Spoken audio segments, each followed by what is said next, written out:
दोस्तों, आज हम बात करने वाले हैं जापान की सबसे दुखद घटना परमाणु हमले के बारे में। असल में रोंगटे खड़े कर देने वाली घटना से कुछ कम नहीं है। जब जापानी लोग अपने रोजमर्रा के कार्यों में बिजी थे, इतने में ही अमेरिका के द्वारा जापान के हिरोशिमा शहर पर परमाणु अटैक किया जाता है और चुटकी भर में ही 80,000 से भी ज्यादा जापानी लोग मारे जाते हैं। चलो अब बात करते हैं अमेरिका के द्वारा जापान पर गिराए गए परमाणु हमलों के कारणों के बारे में।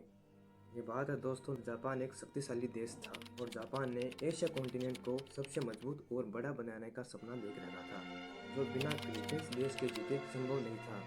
और फिलीपींस उस समय अमेरिका के कब्जे में था, इसलिए जापान ने एक कूटनीतिक योजना के तहत अमेरिका के होनोलुलु में स्थित पर्ल हार्बर पर हमला करने की योजना बनाई। इसमें अमेरिका के 19 नेवी शिप्स, 188 मिलिट्री एयरक्राफ्ट्स और लगभग 2000 से भी ज्यादा अमेरिकी सैनिक मारे गए।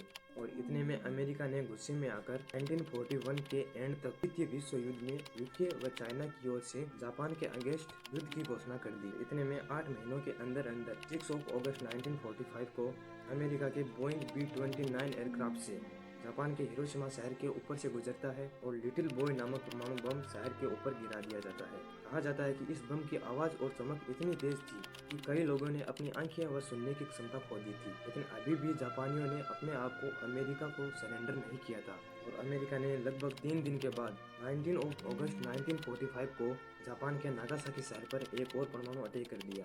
ये परमाणु बम पहले वाले परमाणु बम की तुलना में बहुत ज्यादा खतरनाक था, जिसमें नागासाकी के 40,000 से भी ज्यादा सिविलियंस मारे जाते हैं और शहर का लगभग 80% हिस्सा इंस्टेंटली ही नष्ट हो जाता है। इन दोनों परमाणु अटैक्स में मारे गए कुल जापानियों की संख्या 2 लाख से भी ज्यादा थी।